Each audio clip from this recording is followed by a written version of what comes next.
Wednesdays for Water, and we are today going to discuss about wetlands, and we are still following the session 1 of this series, where we are talking about people and nature, which is the theme of Ramsar World Wetlands Day. And in this process, we also actually worked out a call where we asked our participants and other youth and also water enthusiasts to walk and talk about water and share their experiences with us. So we did get some entries, some submissions from our participants, and we have tried to put them together to share it with you, how people walked and talked around the water body. So my team is going to play that, and then we will take up the session for today. So over to you, Megha. Yeah, thank you.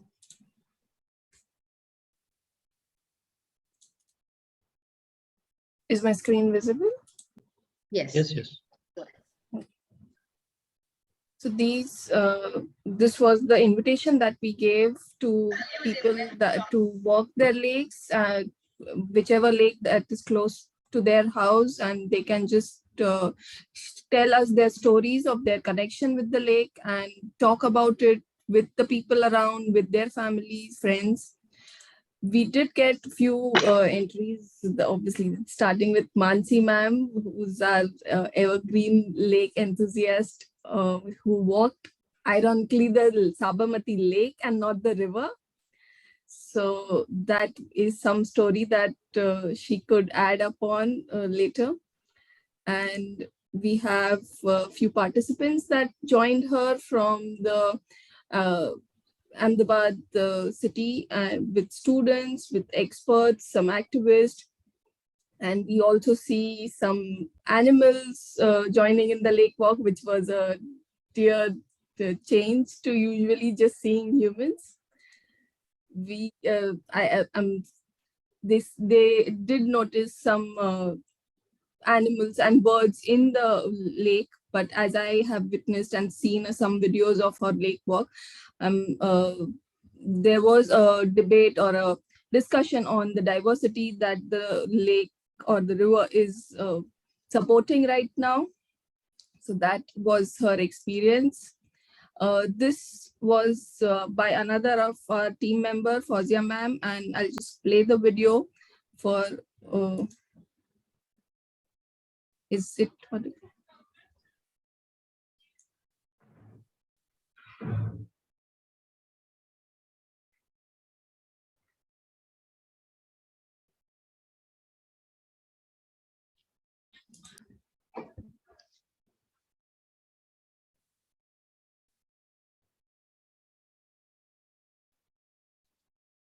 So, is audio there?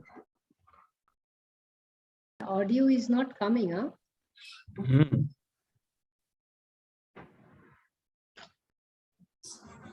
Is it audible? No, still not.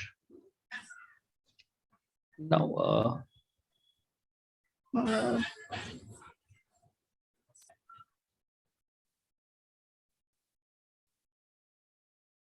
so she is actually talking about the Sanjay One tanks and the entire wetland, which was developed by the Terry School as a project in coordinates with the government of Delhi.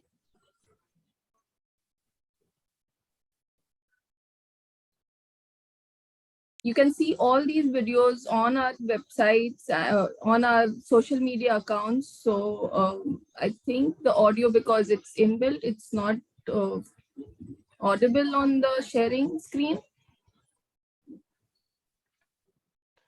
But that was her experience of the lake walk.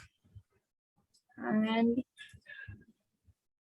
sorry. So yeah, these were some of the photos that she shared with us, where the aerators we can see in the lake that were placed in as a process of the project, and the biodiversity supporting the project. Another lake walk by Dr. Mrs. Madhu Verma in the wetlands of Bhopal. These were some of the photos. one of our team member, Ganesh Shankar, who's from Bangalore, was out with his son and to the closest lake of his city, and he has his own stories to add to this lake, and now he's sharing those stories and the memories with his young son. So that was a delight to see members of all age group joining us in this mission of connecting with the lake. This was myself. Unfortunately, I was not near any wetland, but I took a walk near the nearest residential lake with me, to me. And yes, the lake, so because it's outside India, we see a lot of difference in the lake and the connection of the water body with the residences over there. So that was evident. This was by another member of our like a supporting water enthusiast, who's Manil Gupta from Goa. He took a walk and also did some yoga and a morning walk with his friends and family near the closest lake. This was, I'm not sure if the audio will be.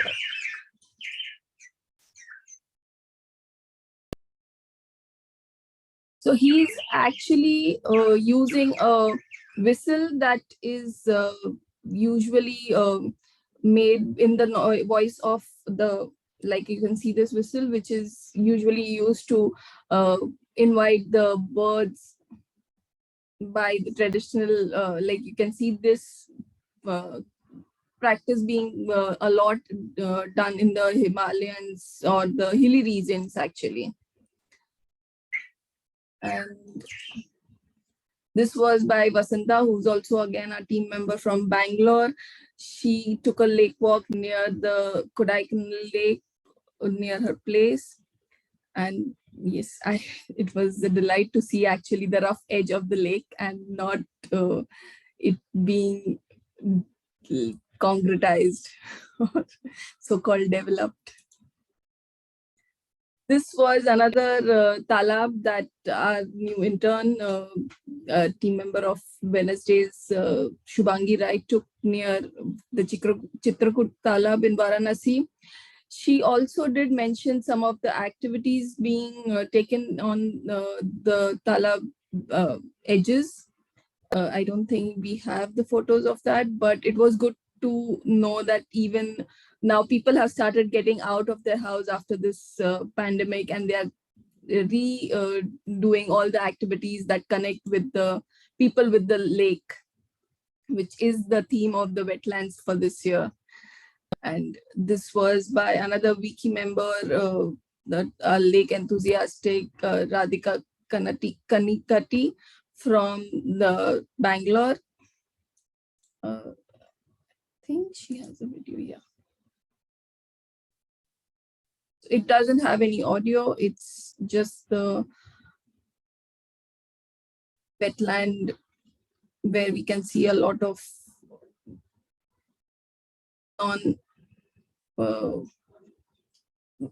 actually there's no there are no activities that we see, but I'm not sure. I'm very sure that it will be supporting a lot of biodiversity over there.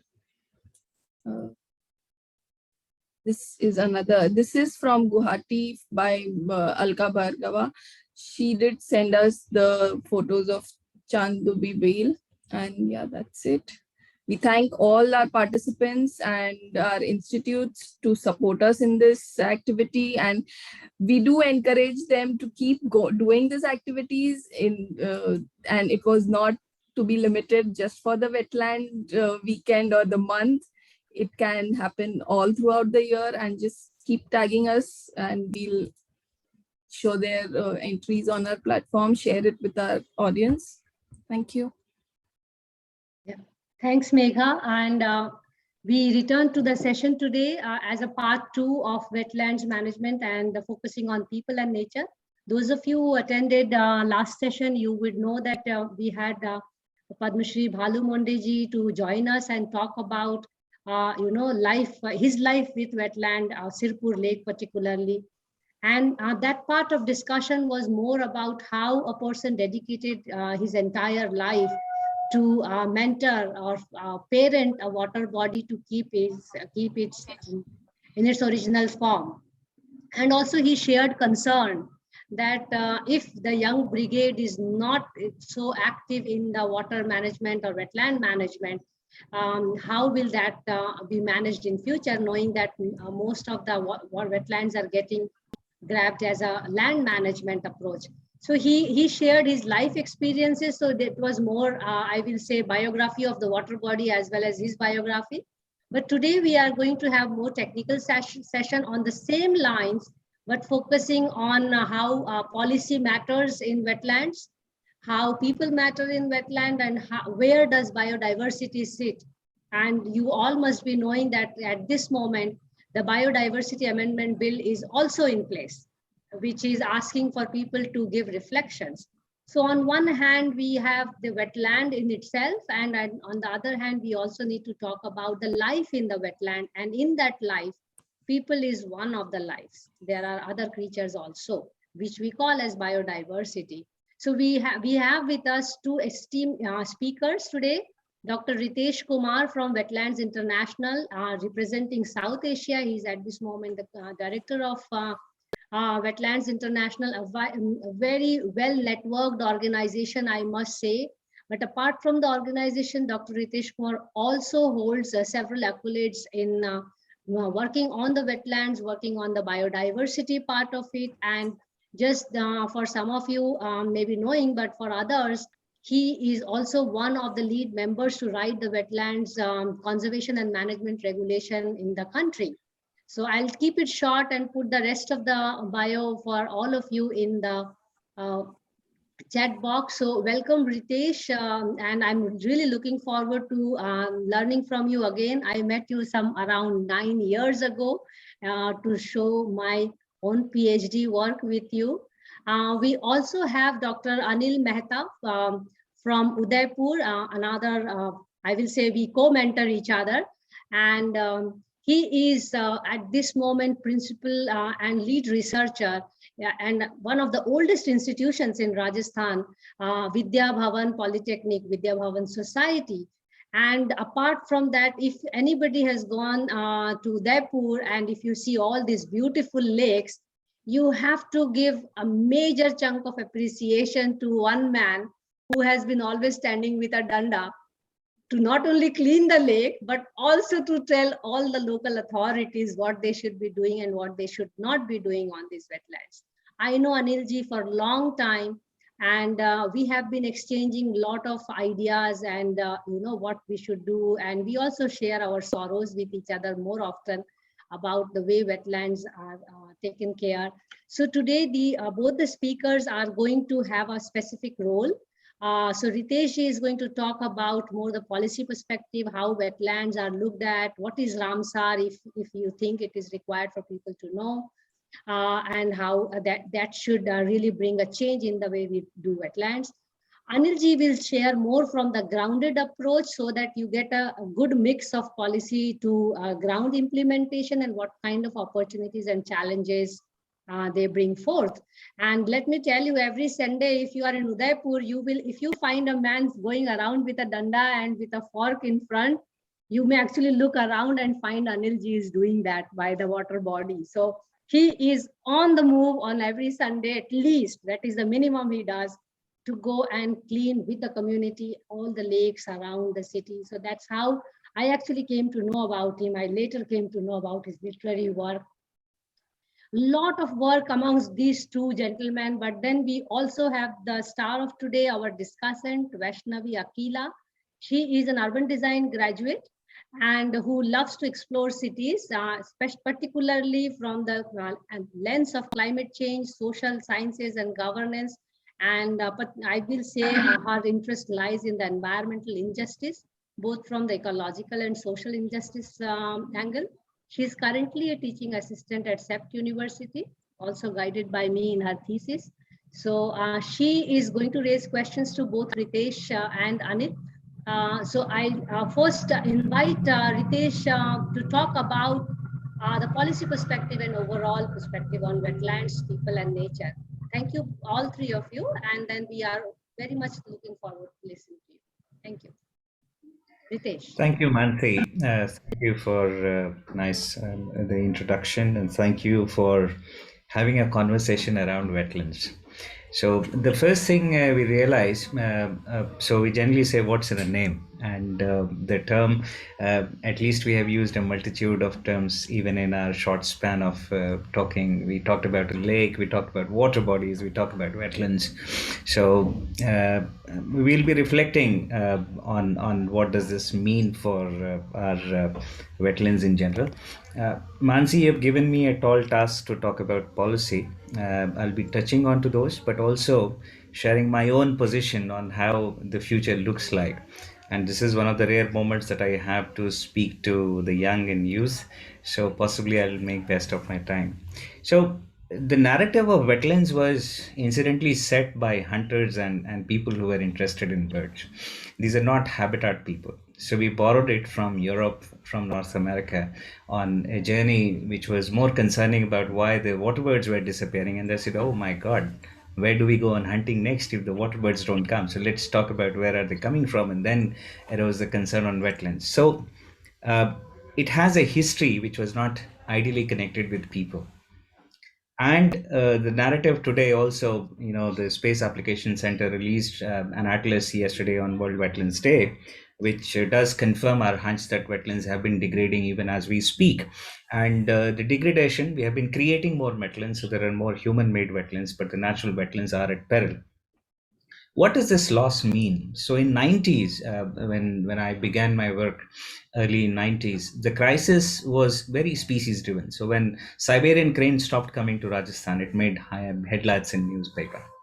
Today, if you try to find out where wetlands are in our day-to-day agenda, you will find we are talking about why our cities are flooding, why does Udaipur have floods, or Chennai airport is all going underwater, and they start relating it to wetlands. So the danger is close home now. It is the narrative is switching from a very species driven agenda to something which I love to call as a development crisis. So wetland loss is no more an ecological challenge. It is as much a development challenge. But the hydrology that sustains these wetlands is also in peril. Our basins are getting close, so there is no place to talk about IWRM or negotiate more water for wetlands. We talk about water, we forget about sediments, but within these reservoirs and our large mega dams, we have also locked so much of sediments that was needed downstream. So we have altered the fundamental structure of the landscape. We have been speaking about pollution. The pollution of 90s, 80s was sewage. Today we are talking about microplastics. We are talking about pharmacological residues, and we really don't have solutions. We are looking at a real ugly head of pollution, and in a country where not more than 1/3 of sewage is treated, imagine where is the 2/3 going on, and can we actually aim for having a clean water? Today, having and parking treated sewage in wetlands has become the new norm. A quick fix to wetland restoration is find some untreated sewage or treated sewage, park it into a wetland, and you can claim it's a successful restoration. We have also realized that landscaping does not help. So in several cases, we've been trying to replicate Keladev Ghana National Park. Several wetlands run through the same engineering structure of creating mounds, but birds don't come. So if nature is tampered with, so these lessons have come hard. And today, with a lot of money in urban planning, wetlands are being beautified, concretized, and concrete is there everywhere. So what does and even in through our projects, we are seeing that wetlands are even being planted upon. These mega plantation drives, when I look at the success of these have been successful partly because they were planted on wetlands. So wetlands are also being afforested. I don't think that is a good ecological solution. So, where are we now? So, when we talk about people and nature, what is it that we should look at? So, first thing I should talk about, with the very fact of any conversation starts with information. We have pan-dead atlases which are printed on paper. You can look at these atlases, but can you use them? How does my colleague know that he or she is sitting around a wetland? So it's an age where when you drive using Google Maps, can we not start having atlases which are suited to the needs of a manager? A single wetland atlas serving everybody's purpose does not help. So one size fits all atlases. I think it's time that we use IT to our best advantage and we start creating a very tailor-made solution. And my dream is to have wetlands in everybody's Google Maps so that you know that you are close to a wetland. The second challenge that I see today is of communication. So I start with where Mansee, you began. So you talked about lakes, we talked about water bodies, you talked about somebody talked about they were around a Beal and Assam. Now, is this language still worthy of pursuing today? I know ecology is important. A lake is different, a swamp is different, a peat is different, a bog is different. But if you talk to societies today, they don't. The real challenge is not to differentiate a marsh from a swamp. The challenge is to tell them whether this wetland will buffer them for floods. Will it recharge groundwater? How much sewage can be treated in wetlands? It's more a language of functions rather than ecological structures, and that requires a different science set. Uh, uh, Finally, one more is the governance bit. Our national plans, programs, writing sophisticated management plans are suited for large wetlands. India is a country of small wetlands. 80% of our wetlands, as per the National Wetland Atlas, is less than 2 hectares in area. You cannot keep on writing, sophisticated management plans. I think it is time that we embed wetlands into sectoral thinking. It has to move out from the domain of writing a wetland management plan is to ensuring that wetlands are reflected in panchayat plan, municipal plans, and in sensible ways. When I look at the governance map, I find that even if you have the best implementation of the laws, 90% of wetlands in the country would still be exposed. Of the 7 lakh wetlands that we have in the country, only 60,000 are in protected areas. Possibly another 60,000 would be protected by coastal regulation zone. Another, I discount, say, like I put another lakh under several myriad of laws. You still have a huge, chunk of wetlands which will be exposed in at least in terms of laws. So where is the hope? Should we look at strengthened implementation of law, or should we start talking about bridging formal and informal governance? And there are lessons there. Finally, I find today wetland conservation is less a challenge of science, it's more a problem of behavior. We actually know too much about wetlands if you compare it with forest or any other system. I think the knowledge on ecology, nutrient cycles, how to restore is amazing. But what we don't know is how do people connect with wetlands? And we have been very poor in integrating social sciences with ecological sciences. Unless you have people dealing with specialists dealing with people's behavior in the same science space as ecologists, as physical scientists, I don't think we are looking at complete research agendas. uh, Climate change is the elephant in the room. Climate change is shifting our wetland management in numerous ways. One fundamental thing that I think it will alter is our love with old maps. Climate change is telling us that the past is cannot be recreated anymore. The hydrology is shifting, the temperature cycles are shifting. We will have to shift from looking at the past as a good reference model to scenario building. So what does it mean when Udaipur has 20% excess rainfall? How will the wetlands behave? Are we prepared for the future? uh, One last point before I close is, where are the wetlands in formal education? When I look at science or history textbooks, I see every figment, every breakup, every cell, every tissue, every flower being dissected. My poor wetlands don't figure anywhere. So the youth which does not study wetlands, which does not have an opportunity to have any formal education on wetlands, it is my it would be a bit flamboyant to expect them to be talking and nurturing and becoming wetland specialists. So we will need to find out green jobs related to wetlands, a curricula which trains people in mapping, a certificate that enables them to become a wetland practitioner. So today, on this eve, I said it is time for transforming our approach to wetlands, and I talk about 5 agendas. The first is talking from instrumentality to relationality. We have been talking about role of wetlands in fish, fodder, everything. No, wetlands are everybody's business. It is about your culture, it is your ethics, it is your individual being. Talk about those values as well. It is time to move away from knowledge that generates ideas on wetland structure, so what is in a wetland, to a knowledge which talks about what a wetland can do to the society. It is about its functions. From understanding wetlands to decoding why and how people behave with wetlands. The interface with people is far bigger a science challenge today than others. The public sector funding and assuming that all wetlands will be taken care by public funds, it's a mirage.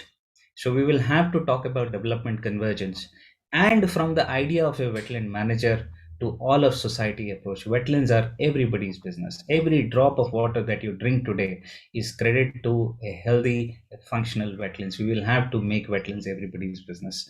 That was all, Mansi, my pitch. Over to you. Thank you so much, Ritesh. You put everything in such a nice way in such a short time. Oh my God, I don't believe you. And you rightly said, and that's, I think, the core issue, that when we talk about water management and wetland management, we actually have to talk about society management. Water can manage itself. We have to talk about society management. And interestingly, just half an hour ago, I was giving lecture in CEPT University and talking about why we need to have water and water bodies education more than really doing everything on ground, because everything happening on ground is happening by tukka, not happening by science and education. And I think that's a good way to really put it, that education is at the core. And we are, I think Wednesdays for Water is trying to bring that education at least to some bit and make people aware of it. And we know people like you and Anilji are already working hard for so many years to let people know these distinctions, that wetlands are of many kinds. Anilji, I know you have broken your all kinds of bones and heads around Udaipur and across the country and Rajasthan to tell people this distinction. We would like to hear from you. How do you see where can we really bring this convergence between people's understanding of wetlands? And what do you think?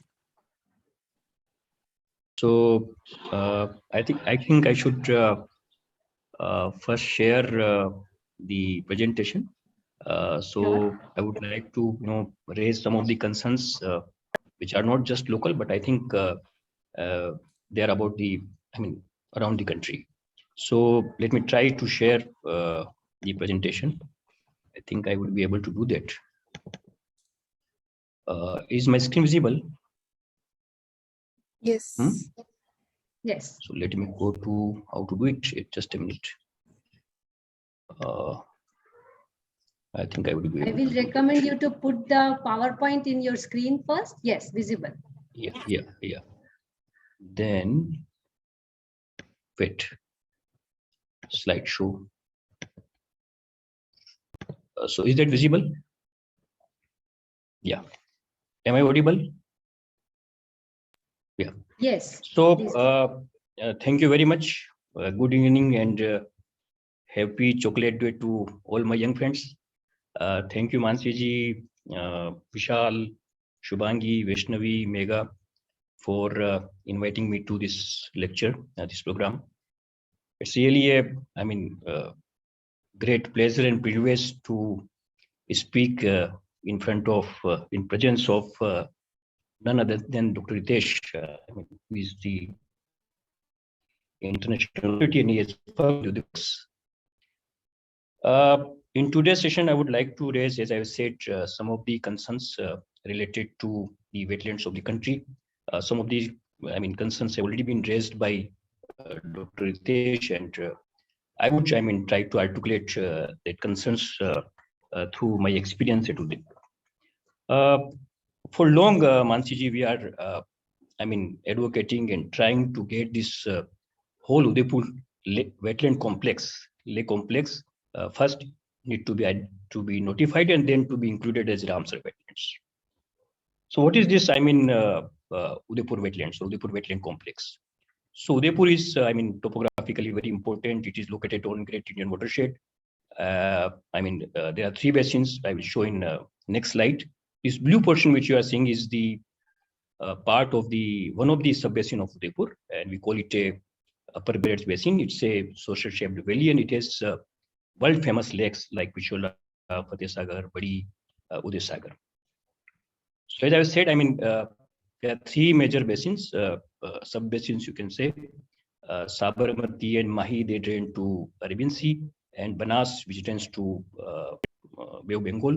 And over this, I mean, in this social shaped valley, which we call the Upper Bedach Basin, all these world famous lakes are situated. These lakes are, though they are human made, but they are not new. I mean, they are very, very old. Almost all lakes are 400 years old. You can see the picture of Pichola. I think many of you have already seen Fateh Sagar. Again, very beautiful lake. But apart from this, I mean, these big lakes or beautiful lakes or the world famous lakes, there are a number of small lakes. Dr. Ritesh has rightly mentioned, if there is 20% excess rainfall in Udaipur, what would happen? Now, there comes the role of these small wetlands. If you can see these small circles on this map, they are the small wetlands located within this valley, and they were, I mean, very, very useful. I mean, on one hand, they used to, moderate the flood, and second, they are very useful in, recharging the groundwater. And I salute to our ancestors. All these small water bodies, these small wetlands, they are located on percolation zones, because Udaipur is a hard rock area, and water does not get recharged if you put it anywhere. And all these wetlands, I mean, small or big, they support and sustain rich biodiversity. Avifauna, number of fishes, number of local birds, migratory birds, amphibians, the world famous Mahashir fish, it is there in one of our lake. Some of these species are, there in the scheduled list. Some of these are,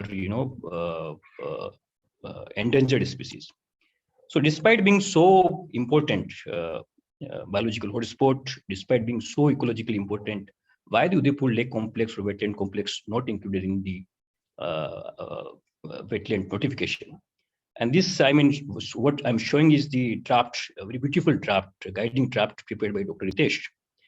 And one of the provision of this draft guidelines or the guidelines, which are there at the number 4. I'm specifically mentioning number 4. So those wetlands, human-made water bodies, which are constructed, especially constructed for the purpose of drinking water, that cannot be notified.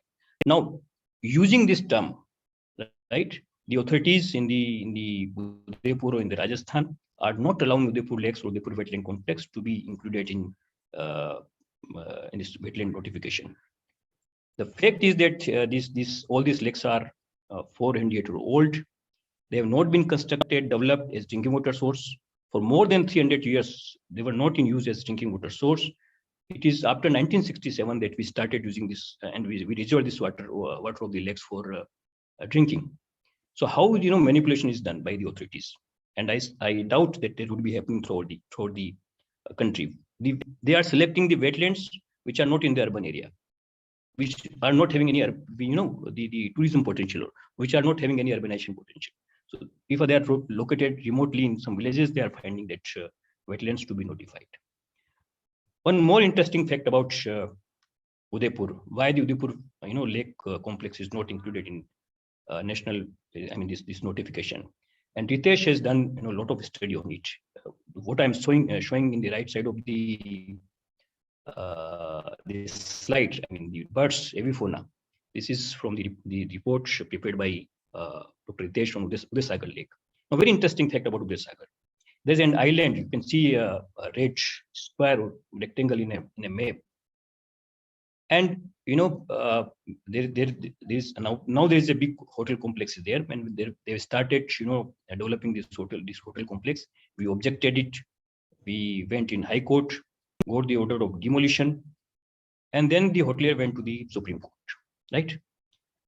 And the fact which was presented in Supreme Court, that there is an island located outside the water body.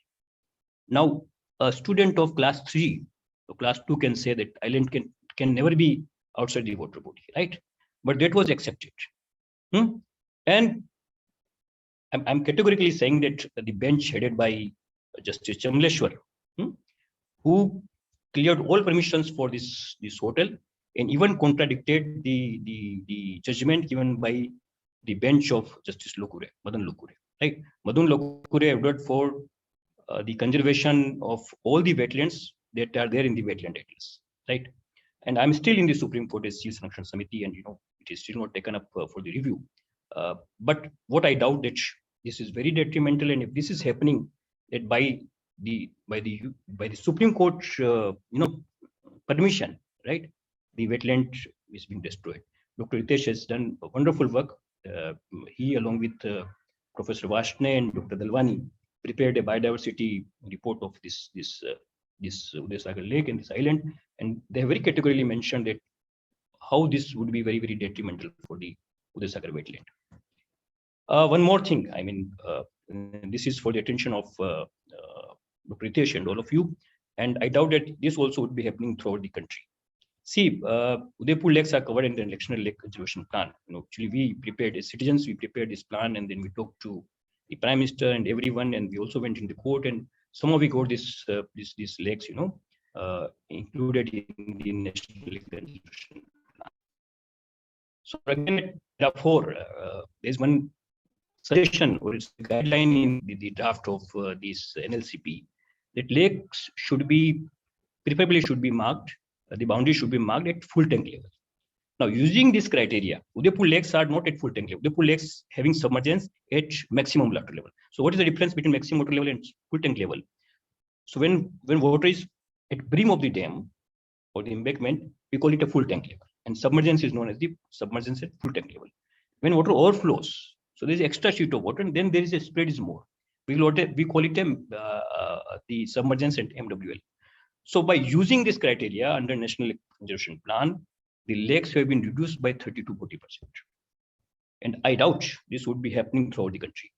And by doing that, what Dr. Ritesh and all say, the ecologically and biologically important shoreline has been destroyed, which was habitat to number of avifauna. Now the birds are not coming, right? Now, about what Ritesh has said about information and communication and involving the citizens. Mansee, you know that we are working with the citizens of Udaipur long. And our concept, our idea of this sustainable wetland management is not just 3 or 4 hours, it is 10 hours. And it starts with, first hour start with respect. So if there's a belongingness, there's a shraddha, there's a samarpan, there's empathy towards the water bodies. And our inspiration comes from what we call, if I can, I have to read it. I mean, little not comfortable in Sanskrit. Yopan matram vedam ayatanam bhavati. So one who understands the sources and potential of water attains the true wealth. We can discuss what is true wealth. The another inspiration is what is written in Vedas, Mata Bhumi Putram Prithviya. So our relationship with the nature is of mother and son. So it should be like milking mother nature, not the exploitation of mother nature. And again, I will refer Ritesh. It is not just the science; it's a social science also. So we work on all fronts. I mean, I've written the wisdom, traditions and culture. People have great wisdom about the conservation of water bodies, social science, legal. So we are training, educating the people, and the samvad, the dialogue is in it's very simple in local dialect. We are consistently interacting with the citizens because we believe that if the people are informed, they will proactively come and work for the conservation of management. This is our approach. Ritesh also mentioned of the IWR and ILBM. We have produced number of modules on integrated water resource management, integrated lake basin management, and we are trying to educate the citizens. So now you can find a common person in Udaipur. He will say that, oh, these lakes are not just water body; they are a part of this larger upper basin, and we are connected to Ganga and we are connected to Bay of Bengal. So this is what we are doing. Our perspective of smart city, that one again we are testing and we are talking with everyone that the smart city does not mean what Ritesh has said, just concretization and landscaping and beautification. The city would be smart if there is safe water and sanitation. First is mountains and hills are protected. The topography is protected. Aquifer is aquifer recharge is ensured. This is a of SMA. Rivers and lakes are conserved. And most importantly, the tradition and culture of participatory water management, belongingness, social harmony. So if this concept is there, our cities would be smart, and then automatically the water bodies would be conserved. Ritesh says that why don't they reflect in panchayat plan and town plan, because this concept is not there. The concept or the thrust in smart cities more on gadgets, more on concretization, more on landscape. And that you rightly said, Mansee, for long we are doing this Shramdan, and sometimes authorities also get involved, and that's occasion of conversation and dialogue and discourse on water. We organize many activities. I mean, wetlands. As Vidya Bhavan, I'm working on one project on this basin. So we have created one Udaipur Citizen Lab, and we are testing water quality, organizing this cycle rallies, and you see the title: Jal, Jangal, Jamin, Janwar, Ped, Pahad, Pani, Paryavaran Chaitanya Yatra. So we're talking about entire, this hill-like ecosystem, not just water body, everything which is related to the ecosystem, right? We're also doing the meetings with the women clubs, because women play an important role, very well. So that is all he has referred about the microplastic. We are doing big campaign on, how to get rid of this microplastic and how can we protect our water bodies. So very quickly, I will, refer to, interventions, citizen initiatives. So we are having this problem of water ice in whole water body covered, and there were thekas, big contracts to remove this water ice in. So we introduce, as citizens, we introduce 2 species of these, fuels, Neochatina iconi and Neochatina pustai, and they control the water ice. The second intervention, which is a citizen's intervention, is the in-stream treatment of the Ahar River, and that too in a stretch which meets with the Sagar. So involve the citizens, involve everyone, and first we through Shramdan we cleaned that stretch. Then we developed this, what we call the green bridge, which is nothing but the consortia of some loose stones, some shrubs, which, as you were showing, that video of the Sanjay one, right, of Delhi. So shrubs and bioculture, and you would be surprised to know that within 3 months we would be able to develop the life in this west water of Ahar River, right, which joins the Sagar Lake, and whole ecosystem gets revived. Unfortunately, since it was the citizen initiative, the government did not care it, and now there is a highway being constructed on these structures. So that is all. We collected a lot of money, from 10 rupees to 10 lakhs rupees from the people, and developed it. Now there are some concerns, and these concerns are for. I'm putting these concerns in front of Ritesh. We always talk about what we call the ecosystem service value. Now, what is it? I do not understand what is ecosystem value, and how can I can make people understand what is ecosystem service value. We talk about that all these functional values like flood control and ground recharge, and habitat and biodiversity support, and support to forest and wildlife. The importance as education importance, cultural importance, spiritual importance, aesthetics, heritage. Now, how to calculate it, and how can we communicate this ecosystem service value to citizens as well as the government authorities? This is first concern. The second concern is what we say the ecological level. How can we maintain the minimum conservation ecological level throughout the year? We can do it. If we understand the hydrology, and if we can derive some good operation policies, feasible operation policies, not bookish or thesis type, how can we do that we can maintain this minimum conservation pool? As we are talking as minimum flow in the rivers, how can we maintain this ecological level so that this biodiversity gets sustained and supported, right? So this is my second concern. The third concern is about the embankments. See, the lakes on which, or the wetlands on which we work, they are 400 years old, and the embankments are 400 years old. Now the drawing is not available. What is the inner core? No one knows. And now there are a lot of detrimental interventions on these embankments. For instance, in Udaipur, tube wells have been constructed just upstream and downstream of the Fateh Sagar embankment, and there's a danger it may get washed out through piping, right? There are many developmental activities on Fateh Sagar and on the other lakes also. So how can we, include this safety of old, 300, 400, 500 years old embankments? So there is some attention we can save these embankments. There are methods. We can scan the inner core of the and find out the vulnerable zones in the embankments, these old embankments. So this is the second concern. The third concern is about what Ritesh has said: microplastics and emerging contaminants. We had done this study, in Udaipur, and you would be surprised to know that just a minute. The number of what Ritesh has said, these pharmaceutical ingredients, 19, 2 personal care products, 6 steroid hormones, then industrial contaminants. What is happening? So how can we protect these wetlands from this emerging contaminants, and what could be the what we call the purification or treatment technologies, whether it's a phytoremediation, bioremediation, or something. So this is another concern. I think I have done it within the time, and thank you very much. So Ritesh is what he has done a lot for the Udaipur, and I would again say that Ritesh, please help Udaipur, and not just Udaipur. I doubt, as I've said, this is happening throughout the country. Thank you very much. Thank you, Anilji, and you really put everything out open in the platform here, that how we really need to bridge the policy, and how systematically from policy, when things go on the ground, things are completely changing. And I think what is seen on the ground is what actually matters to the youth, especially because they have some questions. Probably they cannot understand the big policy documents and all. And I know Vashnavi herself actually gathered so many wetland and lake policies around the country in her little time of 6 months.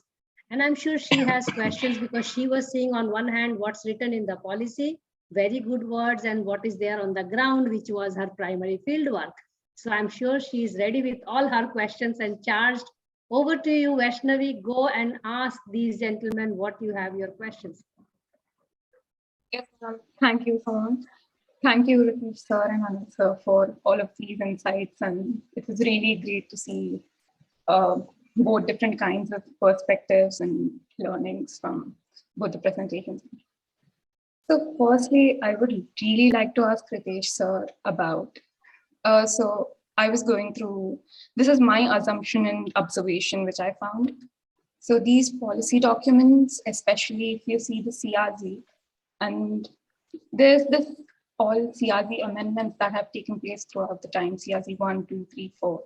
And it's always been this thing that reducing the zone in the zone of CRZ from 100 meters to 50 meters. And so I would like to ask, what is the role of privatization in these amendments? I mean, EIA 2020 also, I feel somewhere it has the whole privatization, idea of privatization somewhere that supports the amendment. So maybe I would like to know that. Okay, a bit uncomfortable question, but I think you know the answer. So you can read it in different ways, right? Yes, the reality is 60% of, there is a huge population centered around the coastline, and CRZ is the most formidable, regulatory instrument. But when I look at, when I go to Kerala, and I see the entire Ernakulam city around the Vembarad coal wetlands, I wonder, where do I draw this CRZ line? And the reality is there is a lot of history, in states like having 15,000 people per square kilometer and trying to implement a regulatory framework is challenging, not to defend the government by any means. So I don't know, the pressures are definitely going to be there. The pressures are going to be there.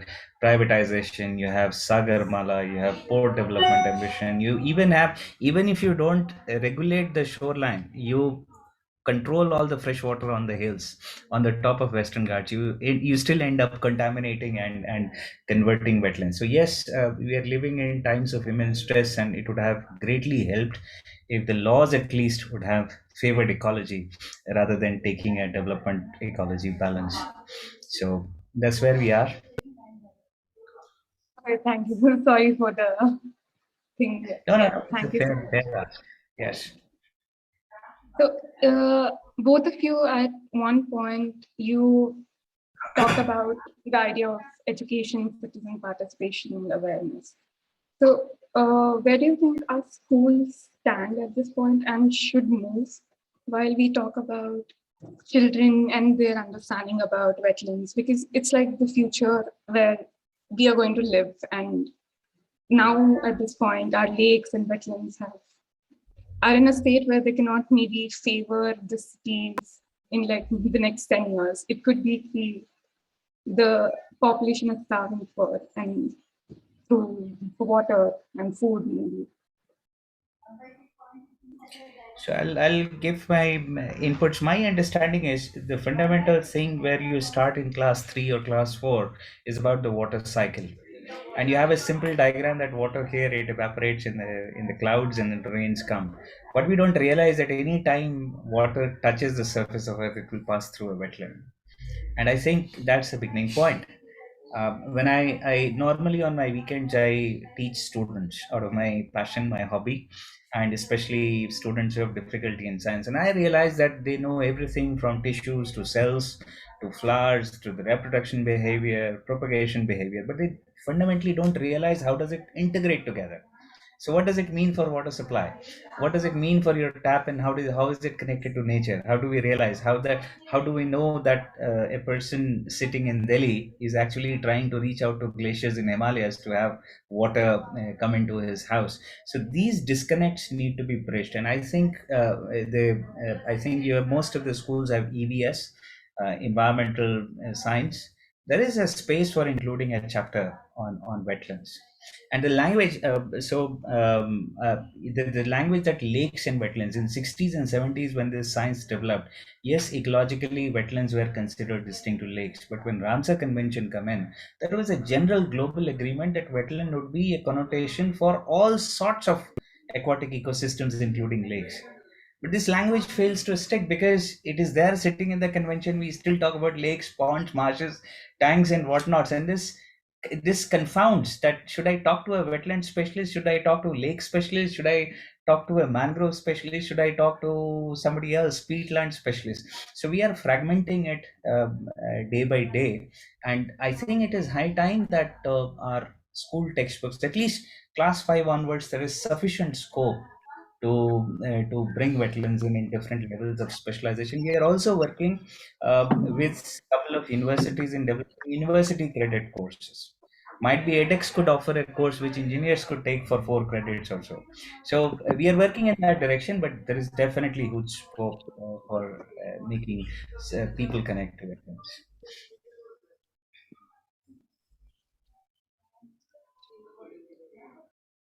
And would you also like to add something on this? Should I add, Vashnavi? Please go ahead, Anilji. Please go ahead. So what we have done, so as I've shown in the slides, though it's not at good scale, but we have started, interacting with the students.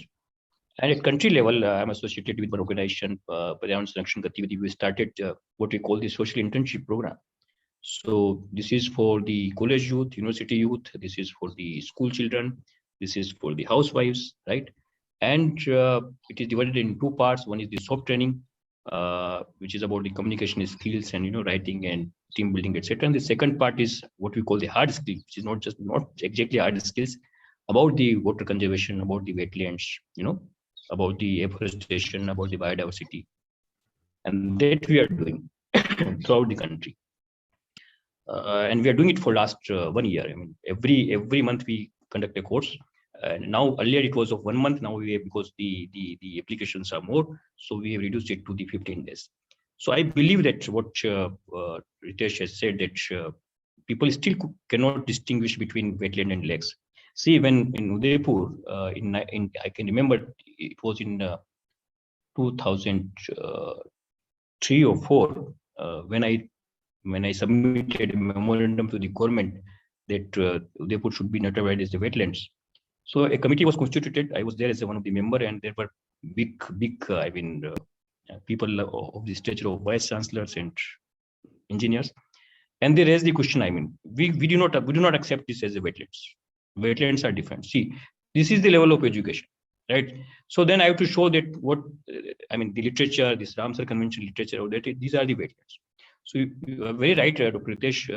People can still not, able to differentiate between wetlands and the lakes, but we started, educating the people. So everywhere we write, know your wetlands. Fateh Sagar ko janna hai, hum likhenge wahin pe bhi, know your wetlands. I think it will take time, but somehow we would be able to put these words and this concept in the minds of the people. Is that okay, Vashnavi? Yes, How many sir, numbers? yes, sir. Thank you. Vaishnavi, do you have more questions? Are we open to people? Yeah, I have one last question. Go ahead. So- Go ahead. It's your day. So For you, the whole session is organized for you. Go ahead. Thank you, ma'am. Thank you.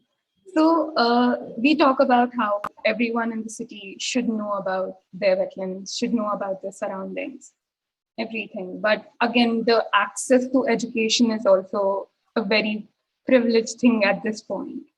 How do you think a city should start integrating all kinds of economic groups and different groups of the city into this language to get people to one common platform and say, this is ours? Like, it's very hard to begin at this point when we have so many disparities in our cities. And plus, over that, we have this whole system of municipal cooperation, for example, where the departments don't talk to each other, which is like during my thesis also, which I found through my analysis, that is something. So getting people to one platform itself is a huge challenge. How could we start addressing that? What would you say, Dr. Ritesh? So the challenges are definitely surmounting, but these are not insurmountable challenges. I must say, Vashnavi. The thing is, the reality is government works in sectors, right? But that is also an opportunity. Firstly and foremostly, let us start changing the language in which we convey wetlands, right? The moment you split it up in several parts and make it a very complex and esoteric subject, you talk about birds coming from Siberia and all. People say, "बड़ी problem है, लेकिन ये species की problem है, ये हमारी problem नहीं है." But talk about your groundwater. Talk about where does the water in your tap come from. Yes, they will listen. Municipalities are trained to be public. These are sanitation engineers. But talk to them that where does the sanitation go? When does your toilet, if it connects to a sewer, where does the sewer go? Where does it discharge? And then you will suddenly find that even it is a sewerage business. Talk to a water person, it is water's business. Talk to somebody who's eating food and look at his plate and try to understand where does your rice and fish come from. You will listen, you will know where your wetlands are. So wetlands are definitely everybody's everyday's business. Everyday's business. If water is everybody's business, wetlands are everybody's business. You cannot disconnect. The challenge is, one is that we change our communication strategy. Let's not put it as a very complicated science. Let's demystify and say, yes, I can do wetlands. I can work on wetlands. Simple things. Last year, what I did was I wanted to find out positive stories on wetlands. So I contacted a set of journalists and I said, my criteria is that they should not have received government support, but tell us something positive about wetlands, enough of negative storytelling. And believe me, school children doing simple things as informing people that please don't litter your wetlands. People collecting waste from wetlands, people ensuring water for wetlands, people fighting public interest litigations in wetlands, things that Anilji has been doing, sensitizing. You don't need complex science. The only thing is you have to jump from science to action, and that is where we will start making action. The very fact that you're having a talk on wetlands, Wednesdays for Water is speaking about wetlands, is somewhere down the line it is coming on the horizon, right? So I'm far more convinced that if we demystify wetlands, let us not make it an esoteric stuff that okay, it can be understood only by people who understand complex ecology. No, let us make it a simple science, everybody's business, and then you will have people following you. Anilji, you are practicing that. I'm doing that. Mute mein hai. Ritesh. Yeah. So you rightly said, I'm practicing it. But the achievements or success is not up to the desired level. But yes, we are doing it and doing it for last 29 years. Doing what Ritesh has said, demystifying it. Yeah. We have to keep doing it. Yeah. That also brings me to the words of Elinor Ostrom actually, and what Vashnavi also talked about, that how do we find that language, and Ritesh very well said that we have to demystify. Although it is a complex science, we still have to bring it to people in a most simplest language and possible, like as you, Anilji was talking about. Vaishnavi, shall we take questions from the people? And we have Dr. Shiv Singh Rawat. Sir, we have received your question. Would you like to speak or should I read your question? Thank you, Vaishnavi. No, you can read as well. Good evening to all of the viewers as well as the speakers. My question is what is the basic difference between water body and wetland? First, any depression which is containing water, can it be declared wetland? Third, most of the wetland or water bodies are on the private part, means private lands. So people are not ready to hand over their land and government cannot acquire them. Then how to deal with that? Thank you, sir. Ritesh, would you like to go for it? Because actually Yes, all very land with much. the water is wetland. Go ahead. Yes. So yes, all water bodies are wetlands, but wetlands are not just water bodies. So when you talk about water body, the image that you conjure is a place where water accumulates. There are different, there are different wetland types which actually do not accumulate water. They act as transit points of water. So when you look on the coast, especially, you will have mangroves which do not store water ideally in the same sense as a reservoir or a lake would do, but they are still wetlands. So all water bodies are definitely wetlands, but wetlands are not just water bodies. That is the way I would answer your question. On the second question, on the jurisdiction side of it, yes, please. Please keep on. On the jurisdiction side, it is immaterial who owns the wetland. If it needs to be conserved, actions can definitely be taken. There are several examples of unnotified wetlands, so wetlands which are not protected by any law of the land, still being in healthy status because of local community action. The most successful story of restoration today, a large estuary Chilka, was never notified. It is not notified under any act. It was sheer willpower of the government and communities to act. For example, the examples that Dr. Anil Mehta showed, I'm sure several of these were part of the private lands.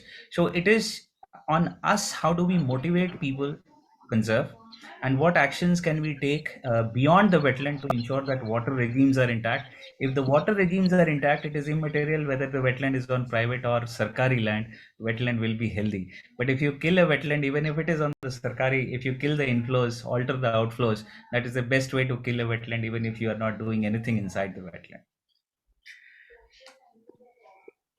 And from the legal point of view, based on my understanding of Rajasthan, there are many wetlands, or you call the small lakes or ponds, they are with the private ownership. So they can just do what we call the khatedari rights. They can do the agriculture there when water recedes, but they cannot sell it or they cannot do some development there. Unfortunately, it is happening. Otherwise, from legal point of view, is based on my understanding of the lakes of my area, the many of the wetlands or the water bodies are in private ownership, but they are having just what you call the khatedari rights. Am I right, Dr. Ritesh? Right. Mr. Anil, my query is that the more we are near to Delhi or in the NCR area, the more is the issue of the land of the private owners. The far away you move from Delhi to Rajasthan or some UP, or you may not face such kind of resistance from the people. I'm living in Udgawa, and we are trying to Najafgarh Jheel to be declared as wetland, but we are finding it very difficult to persuade the people or the owners from the last 7 years. Because each acre of land costs around 20 crores. They are demanding 10 crores to 20 crores. I think you actually touched the very vulnerable part of water bodies and wetlands, because any piece of land without water is a land, and that is a lucrative real estate, and which is where we end up right. Exactly. And Dr. Rawat, not just in Delhi, Dr. Rawat, everywhere. I've mentioned, I mean, shown the example of this reducing the lake submergence area from MWL to FTL. If you calculate the cost of that land, and that is all has gone in the development, it is more than 10,000 crore rupees. I also cited an example of the Udaipur Lake, you know, the whole. Mr. Mehta, I am superintendent engineer in Haryana Irrigation Department and facing this problem from last 7 years. On the end result is zero. Country is facing this problem. All sewer water is moving to that area, and there is always water, that is dirty water, in around 350 or something acre, or maybe more than up to 500 acres regularly. Yeah, you are right. This is So a we will talk to regular Mr. Prabhakar. And, we'll talk to Mr. Prabhakar. The issue is, again, most of the people don't know what is wetland, what is water body. And our bureaucratic system controls the system. Right. I think when we say most of the people, we have to first educate the policymakers and the government themselves when we talk about it. Dr. Rawat, we will take more questions. Thank you so much. Please stay around. Suresh is there. Suresh Rohila. Yes, Suresh, you have your hand raised. Please ask your question or suggestion. Oh, Suresh can answer all questions. I joined this is little Suresh later. Rohila, so I just said Suresh. Suresh, go ahead. So no problem. Thanks a lot for the interesting presentation. Because I am by profession a town planner, and but working for 25-27 years. Until unless you tell what the earlier participant was saying, the problem lies with the how do you put hunter on the job of conservation. So a town planner is there to develop the town. And when the town planners of Gurgaon developed the Najafgarh Jheel area and created third-party rights, so it is the government which is responsible for that, and there is no understanding about that. Other thing is that we are talking about wetlands, but we are forgetting wetland is nothing without catchment. And also in a monsoon country, you need not have an area that always it will have water to the same levels. You may have areas may go dry. If you see the literal meaning of jheel in the books and papers, jheel is a low-lying area, depression. The contours play a vital role to define that how the land has to be used and what use it has to be put to. Even if it is a building or if it is anything else, then if it is a park or anything else, you need to tell people that what kind of development can take place in that area, and if it is flood prone, how frequently it is flood prone, and take informed decisions. Nobody tells people that what type of development has to happen. I, coming from a town planning background, I can tell you, I remember, Ritesh is now representing Wetland International. When Yamuna floodplain area was shown as a zone O, and I used to work in government, and I had gone to Ritesh's former boss, Trishalji, and I said, why people are not considering the Yamuna floodplain as a wetland? And people were only talking about the river as a water body, and nobody was talking about the floodplain. And so I think the catchment and the land and understanding of connection between land and water is very important, and to tell people where they can develop and what they can develop and what are the constraints of development. You can develop, I've been to JNU campus. JNU has been developed respecting the topography and drainage. Okay.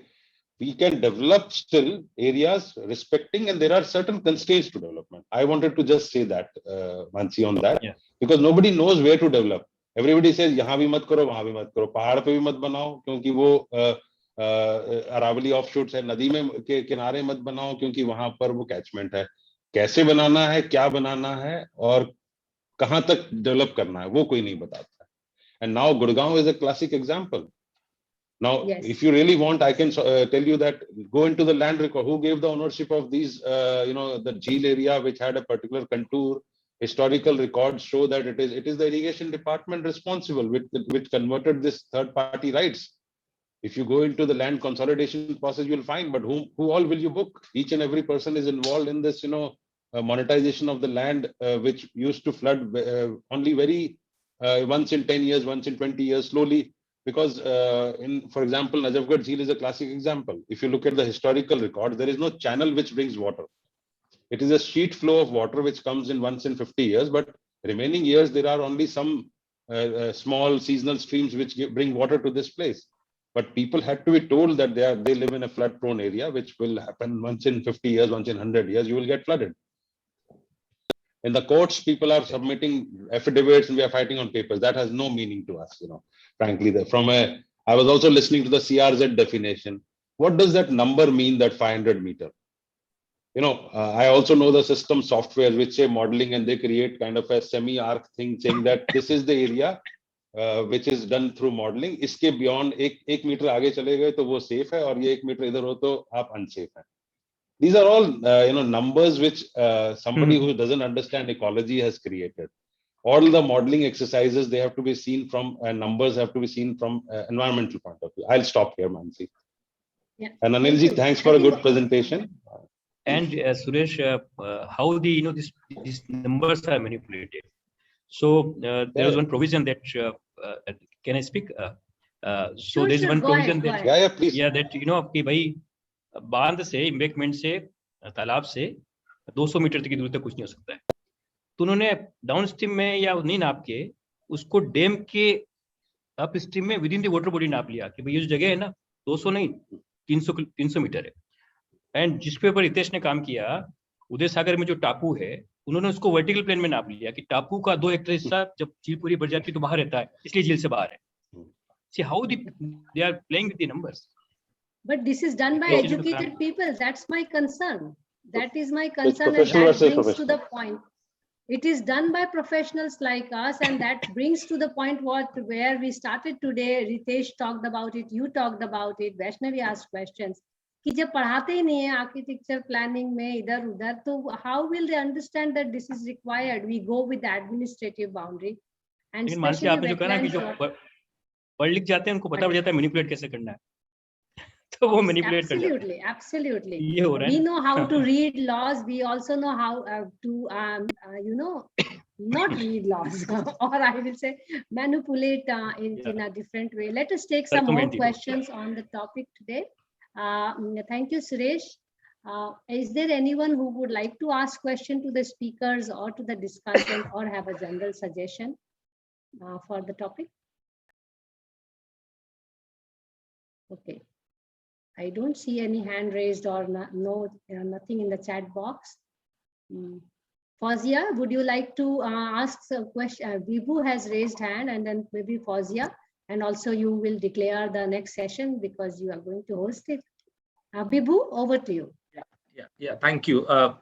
Interesting presentations. I think this difference between the wetland and lakes is something I'll do this survey in my next class and try to find out how many students actually also understand this difference.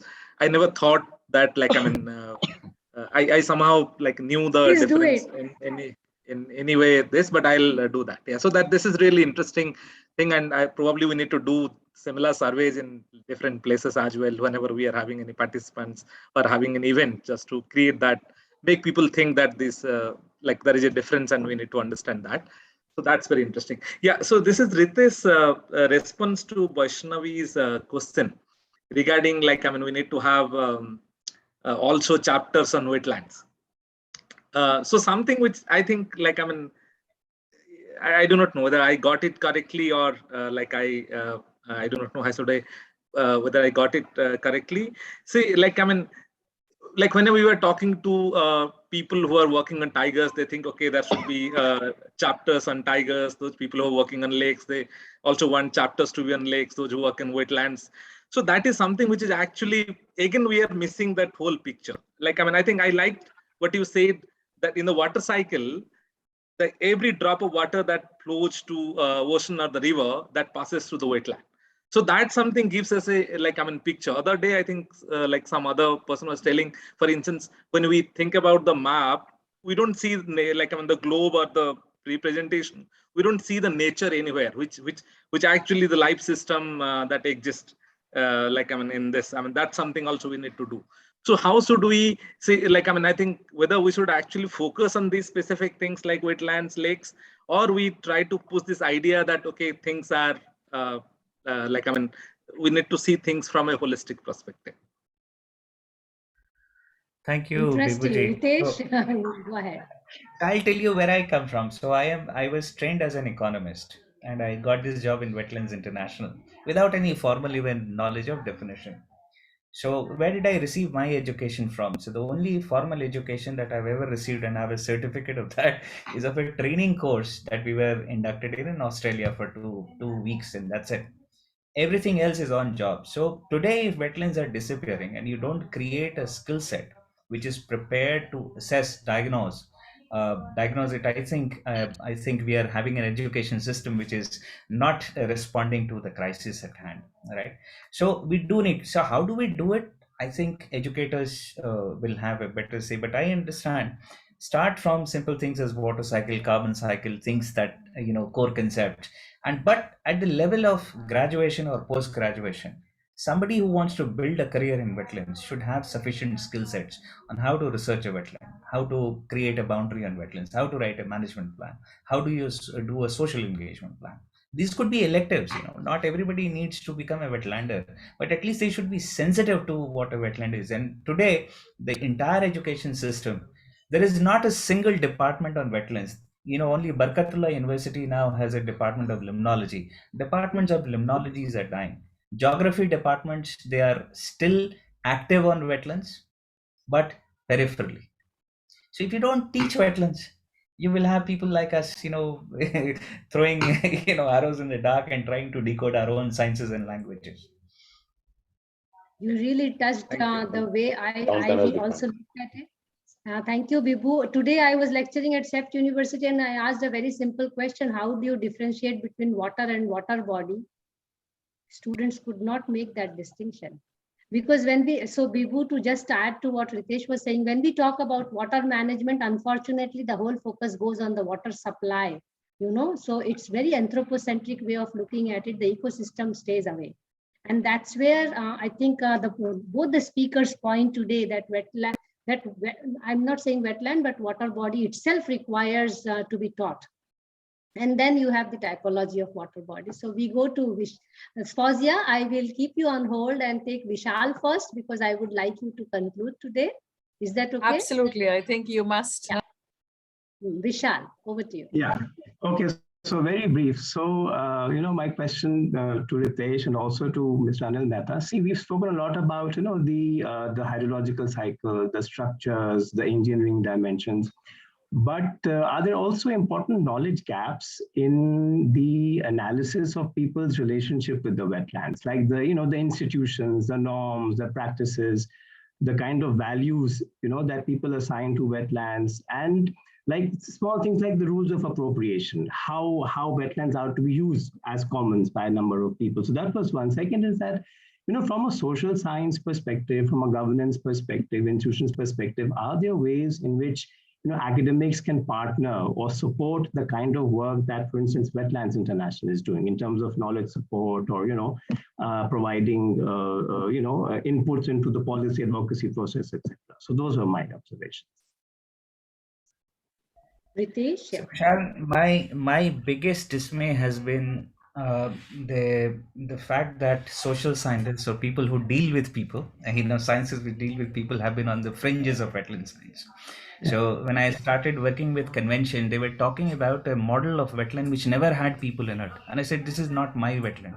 I cannot see a wetland in Europe and try to implement it in India. The very fact that fishermen, the marketeer, my temple, my mosque, everything is in and around wetlands. So I cannot see a fragmented view of a wetland.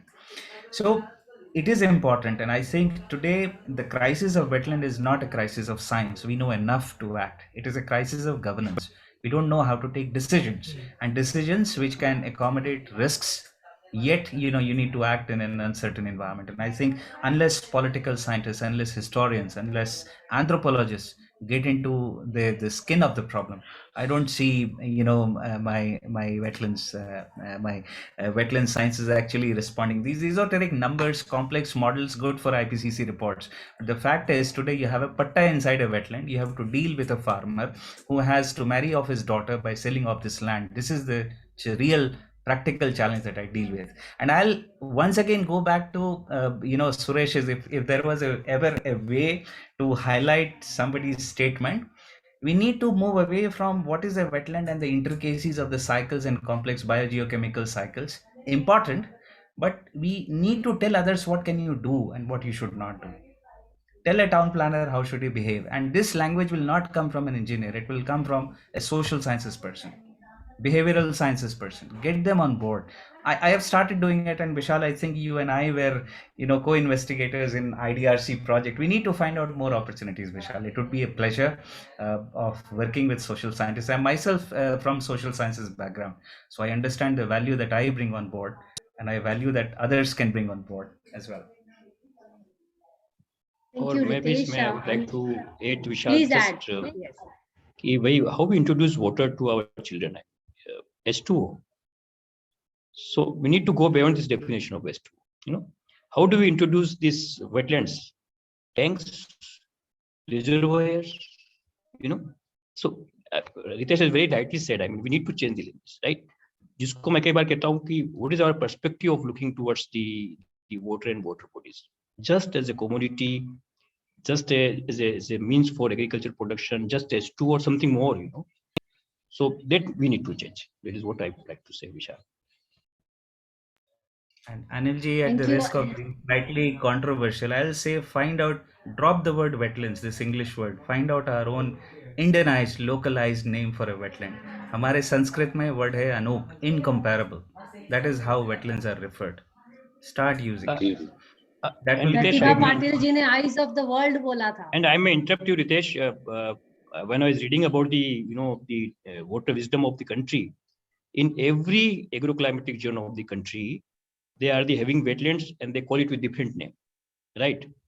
Yes. So there are many names in the various parts of the country. So you are very right. Why to go with this wetland word, right? They are the local. Yeah. Ritesh, आप अपना office बंद कर रहे हो क्या?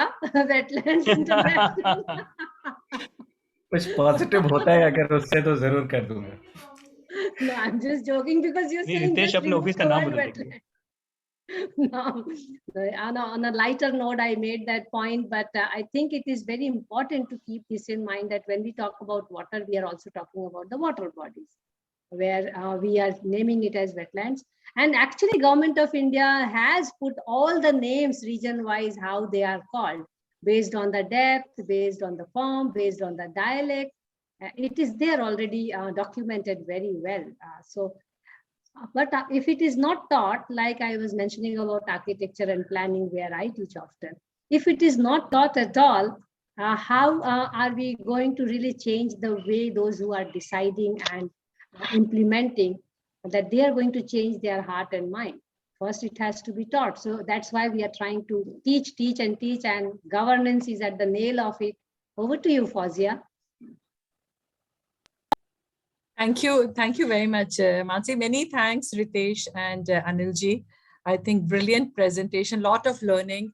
Of course, Ritesh, he has been hiring students from Terry School of Advanced Studies. So I have a few students working with him, rather to be precise, 3 of them working with him. And we do have a course in aquatic ecosystem management, and wherein we do teach about wetlands as well. But as rightly pointed out by both of them, that the crisis of wetland is not about crisis of, not about the science part of it. It's the governance part of it that becomes the major crisis around it. Also, very rightly said, that how systematically the town planners or when we have the city plans which are made, how the land use pattern changes. And in the process, how much we have lost. So most of our cities, if you look at, close to 50% of our wetlands we have lost, ranging from 40 to 70 maybe. Some cities we have even lost 70% of our wetlands. So it systematically gets transformed. And of course, in good and very much in knowledge of the educated people. So it's not in the knowledge of like who are changing or transforming it. And it's not kind of a reversible process. So once a land use pattern changes, it remains that way, right? So what we all of us are doing is primarily struggling to protect whatever is left behind in some way or the other. Also on the name part of it, so one of our students did a project in Assam on Dipor Beel. So probably Beel is also a name for a wetland. Ritesh, correct me. Yes, it is. Yeah. So that is there. So I think amazing session. Also, I would like to highlight that here that Terry School of Advanced Studies comes out with a quarterly magazine, Vasundhara, and in our next issue of Vasundhara, which is going to be launched in WSDS, the World Sustainable Development Summit that's happening next week. It is on wetlands, and Ritesh has been kind enough to have given time to our students to interview him, and his interview is going to appear in that issue of Vasundhara. I'll definitely share with everyone to read it. It's brilliant, but yeah, I cannot share it now because it is. I just got to see Ritesh just day before the students mailed it across to me. So I had a look at your interview. Thank you so much for that.